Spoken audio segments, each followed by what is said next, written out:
පහේ ශිෂ්‍යත්ව ලක්ෂ 10ක් හෝ ඊට වැඩි ප්‍රමාණයක් ලිව්වා. 10000කට වැඩි පිරිසක් සමත්. එතකොට ලක්ෂ 10ක් විතර ලියලා 10000ක්වත් අර 180 70 සීමාවට ආවේ නැහැ. හැම ඉස්කෝලේකම ඒ 10000 බැනර් එල්ලලා තියෙනවා. එතකොට මේ පේල් වෙච්ච අයට මොකද කරන්නේ? දැන් අම්මලා බනින්නෙත් ඒ ළමයට. ඔබ කාලකන්ණී. තේ පොඩි දරුවා දන්නේ නැහැ මේක මේ විභාග ක්‍රමයක්. ලක්ෂ ගාණක් ලිව්වම මේකේ පාස් වෙන්නේ ටිකයි. මොකද මීට වැඩිය පාස් කළොත් දාන්න සුපිරි පාසල් නැහැ. ඒක අම්මලා දන්නේ නැහැ. එහෙනම් බනින්නේ අර පුංචි දරුවට. එතකොට මේ පුංචි දරුවා ඉස්සෙල්ලාම වෛර කරන්නේ පාස් වෙච්ච අයට. මොකද පේල් වෙච්ච අයට පේන්න බැරි අර බැනර් ටික. පුළුවන් නම් රැට ඇවිල්ලා කපලා දාන්න හිතෙනවා, පුච්චලා දාන්න හිතෙනවා.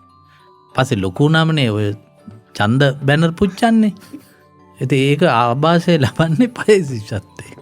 මේ ශිෂ්‍යත්ව විභාග ක්‍රමය ආවේ අවුරුදු 55කට 60කට කලින් මේ දිලිඳු ළමයින්ට ආධාර දෙන්න.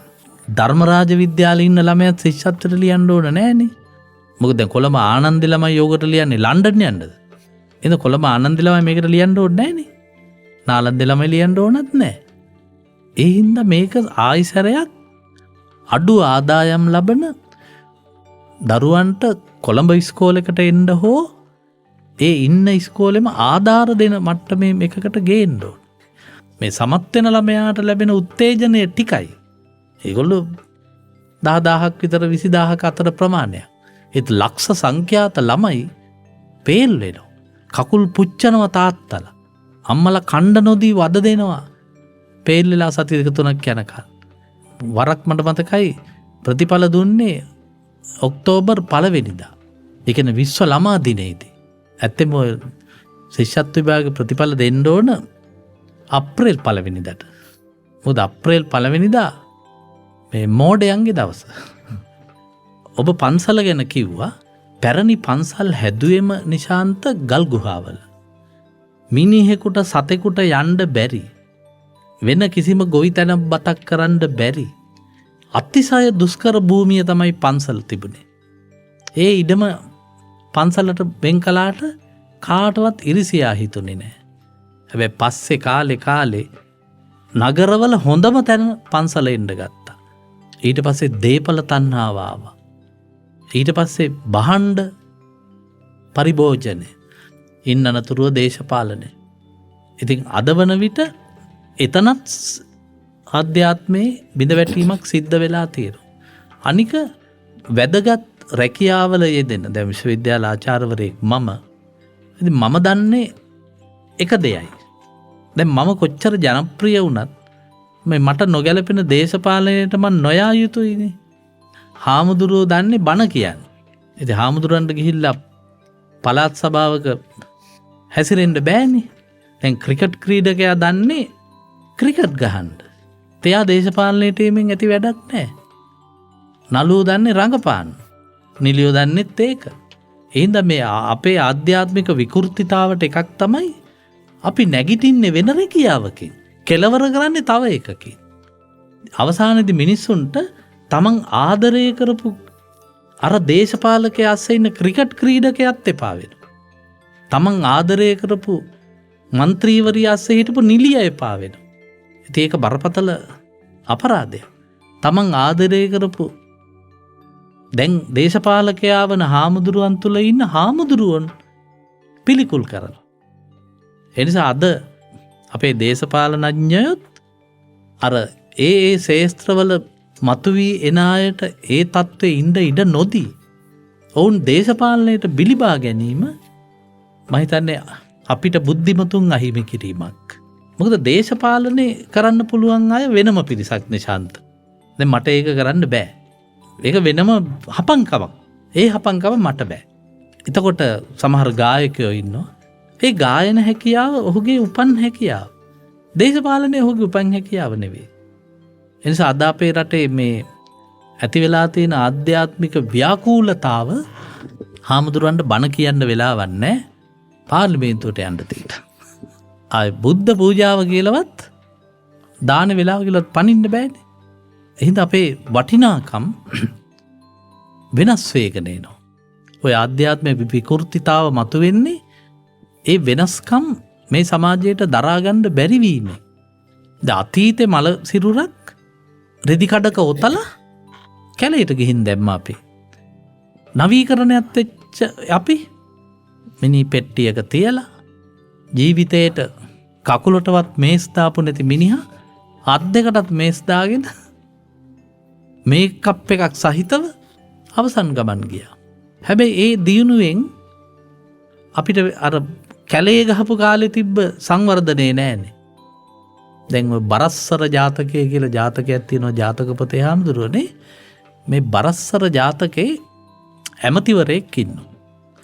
මේ ඇමතිවරයා දඩයමේ කියලා කැලේට යනවා විනෝදෙට. එක කණ්ඩායමක් එක්ක යනවා. ගිහලා එයාගෙම තව කණ්ඩායමක් ලවා ගම් කොල්ල කන. ගම් කොල්ල කාලා ඒ කොල්ල කන ආදායමෙන් 30%ක් අර කැලේ දැන් ඉන්න ඇමතිවරයා ඇවිල්ලා ලබා ගන්න. අවසානයේදී මේක එලිදරව් වෙනවා. මේ එලිදරව් වෙලා මේකට කියන්නේ අර දෙපැත්තෙන් කෑමනේ. දෙකොණින් කනවා කියන්නේ. මේක කෙලවර වෙන්නේ ජාතක කතාව. මේක එලිදරව් වෙලා රජතුමා ඇමතිවරයා දුරයෙන් පහ කරනවා. බරස්සර ජාතකය. දැන් මේ ජාතකය අපේ හාමුදුරුවෝ දේශනා කරන්නේ නැහැ. මොකද හාමුදුරුවෝ දන්නේ බණ අහන්න ඉන්න අය අතර മന്ത്രിවරු කී දෙනෙක් ඉන්නවද? ඇමතිවරු ඉන්නවද? ඒ අය අතර බරස්සර ජාතකේ ඇමතියා මැරිලා පුනර්භව වෙච්ච අය ඉන්නවද? දන්නේ නැහනේ. එඳ කවුරුවත් තරහ කරගන්නවට වඩා හොඳයි ඔය බරස්සර ජාතකේ ඕන නැහැ. මේකේ විනාශය මොකද දන්නවද හාමුදුරුවනේ? අපේ හාමුදුරුවරු බණට ගන්න ඔක්කොම වැරදි එක්තරා සීමිත පිරිසකගේ වැරදි විතරයි. ඒකේ දේශපාලකයාට බණ කීම භික්ෂුන් වහන්සේ මග ඇරලා. ජාතක පොත ඒක මග ඇරියේ නෑ. ජයලලිතා කූඩුවට යනකොට අවුරුදු 4කට මෙහි අය උදන් අනන්නේ එයා ඉන්දියානු මහ ඇමතිනි හින්දා එයා අපිට බැන්න හින්දා ඕකිට හොඳ වැඩේ කියන්න ඔය කියන්නේ. ඒකේ තියෙන ධනාත්මක පැත්ත අපිට ගන්න හදන්නේ නැහැ නේද අපි? ඒ කියන්නේ ඒ වගේ බණකට යන්න අපි සූදානම් නැහැ. මේ රටේ අපරාධ වංචා ගොඩාක් කරන්නේ සාමාන්‍ය ජනතාව කියලා හිතලයි අපි බණ කියන්නේ. ඒත් ඒක වැරදි. ඔය බරස්සර ජාතකයේදී වගේ තමන් කැලේට වෙන වැඩකට යන බව පෙන්නලා තමන්ගෙම පිරිසක් ලවා හොරකම් කරවලා කොමිස් ගහන සෙල්ලම අපේ අය කරනවා. ඒක ඔය ඉන්දියාවේ කරලා අහුවෙච්ච එක අවස්ථාවක් විතරයි ජයලලිතා මැතිණියගේ කතන්දරය. මොකද ඉන්දියාව අපිට වඩා බුද්ධිය අතින් පහතයි නිසාන්. මොකද 16 දෙනෙක් එතුමිය වෙනුවෙන් දැනට මැරිලා තියෙනවා. ලංකාවේ නම් දෙයියන්ගේ පිටින් දේශපාලකයෙක් වෙනුවෙන් එක එකක් මැරෙන්නේ නැහැ. ඔය ජපානයේ මිනිස්සු මැරුණම මම දැක්කනේ ජපන්නු කොච්චර බය වෙවුලනවද කියලා. ජපනෙක් මැරුණම හාමුදුරුවෝ දිග නමක් දානවා මැරිච්ච එක්කෙනාට. ඒ මැරිච්ච එක්කෙනාගේ නමට දාන අකුර ගානේ යෙන් අය කරනවා ඒ හාමුදුරුවෝ. මොකද අර මිනිහා බයයි එයා ජීවත් වෙලා ඉන්න නමෙන්ම මරණ දැන්වීම ගහන්න. ජීවත් වෙන එකට බය හිතෙනවා මෙයා ආපහු ගෙදර ආවොත්.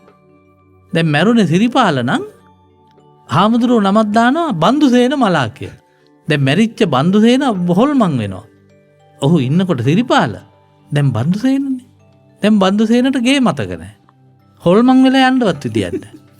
මේ ජපානයේ අපි එහෙම නෙවෙයිනේ නිශාන්ත. අපි කෙනෙකු මැරුණම පැයක් විතර ඔහෙ අඬනවා. සිංහලයා. ඊට පස්සේ අපි 7 දවසේ දාන වෙනකොට පොඩි කොටහලු මංගල් එක සිරිය ගන්නවා ගෙදර. 3 මාසේ දාන එනකොට වෙඩින් එකක්. දැන් ඒකට මං අවමන් කරන්නේ ඒක තමයි බෞද්ධකම. බෞද්ධයාට දරා ගන්න පුළුවන්.